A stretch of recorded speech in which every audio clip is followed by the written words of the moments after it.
আজি মই আপোনালোকক দেখাবলৈ লৈছোঁ জিকা খেতি। তো জিকা খেতিত মই কি জিকাৰ বীজ কি জাতৰ ৰোপণ কৰিছিলোঁ তাকে মই আপোনালোকক দেখুৱাম। তো এয়া দেখিছে আপোনালোকে।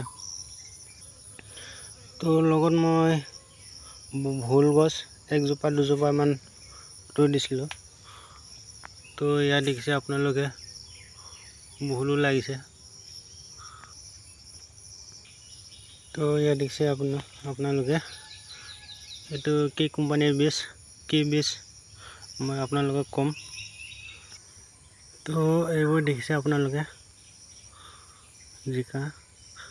তো জিকাখিনি মই যোৱাকালি ছিগিলোঁ, সেইকাৰণে আজি ভিডিঅ'টোত মই কম পৰিমাণ জিকা দেখা পাইছোঁ, নহ'লে মই আৰু দেখা পাৰিলোঁহেঁতেন। তো মই জিকা বাৰীটোত দুটা কোম্পানীৰ জিকা, দুটা জাতৰ মই জিকা বীজ ৰুইছিলোঁ। তো এতিয়া যোনটো বীজ দেখাই আছোঁ মই সেইটো বীজটো কৈ আছোঁ মই কি কোম্পানীৰ কি বীজৰ প্ৰডাক্ট। তো মই দেখাই আছোঁ আপোনালোকক।